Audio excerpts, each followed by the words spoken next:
Hey guys, so today we're going to take a look at the Korean SAT English section.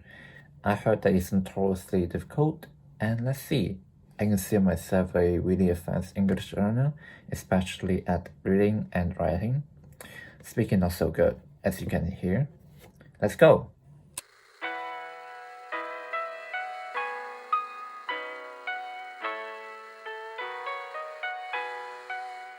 And I can see the first question.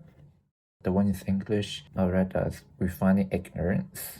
So we know there's a passage about ignorance and perhaps the opposite of ignorance. No, it's better to read the question and analyze the question and what it's going for before reading the whole thing, just in case. Although not the explicit goal, the best science can really be seen as refining ignorance, okay? Refining ignorance, so making it better. Scientists, especially young ones, can get too obsessed with results. Society helps them along in this mad chase. So society can be the perpetrator of this, I would say, kind of mad chase. And they link science to ignorance. Interesting. Big discoveries uncovered in the press show up on the university's homepage. Okay, big discoveries. So scientific big discoveries help get grants and make the case for promotions. But it's wrong. Great scientists, the pioneers that we admire, are not concerned with results but with the next questions. I would say from the beginning to here that the author is trying to make a point that it's not about results. Science is about the attitude to ask questions and the way we resolve them. I hope you guys understand. By the way, I think a Korean student should do this question within some minutes. So I cannot imagine how they would do that personally, but okay. The highly respected physicist Enrico Fermi told his students that an experiment that successfully proves a hypothesis is a measurement. One that doesn't is a discovery. Oh, interesting. So here he continues his argument that discovery is only, I would say, an experiment, a failed experiment, sort of. A discovery and a conferring of new ignorance. Okay. I see. Let's continue reading because I cannot really say anything. The Nobel Prize, the pinnacle of scientific accomplishment, is awarded not for a lifetime of scientific achievement, but for a single discovery, a result. Okay, so I think I got it wrong. He actually thinks that discovery is very nice. I don't know, maybe he's mixed about this. He compares discovery result to Nobel Prize. He even praises the Nobel Prize, so maybe I got wrong. Even the Nobel Committee realizes in some way that this is not really in the scientific spirit, and they award citations commonly honor the discovery for having opened a field up, transformed the field, or taken the field in new and unexpected directions. I love that they have like the Korean translation of pinnacle. Like I think that's the least of the concerns. Okay, so I think my point remains still after reading the rest of the passage. I think the author is criticizing that discovery is not really that great, you know. I think what's great is, like great scientists, they don't see results of that reporting, but rather asking questions, asking the right questions so that they will lead us to the right path instead of honoring discoveries, honoring results, you know.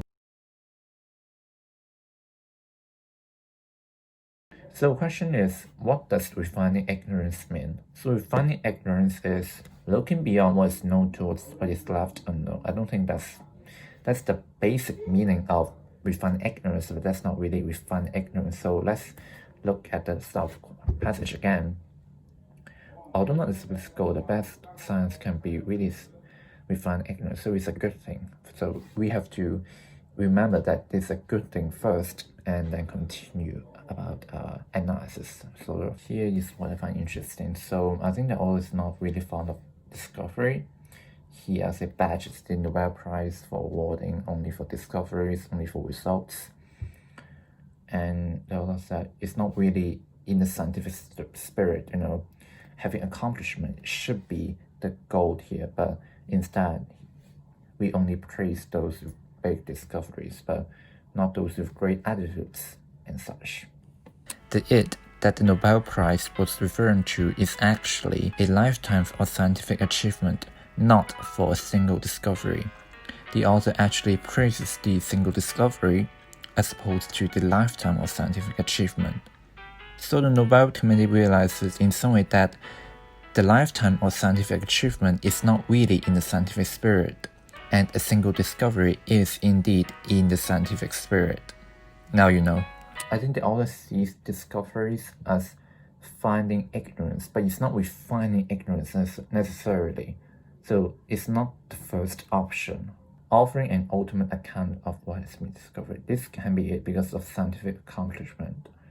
I think the second can be more of the, I would say, potential answers, but let's see. Analyzing existing knowledge from objective mindset. Existing knowledge. The author talks about it, like an experiment that successfully proves a hypothesis is a measurement. So it's analyzing existing knowledge?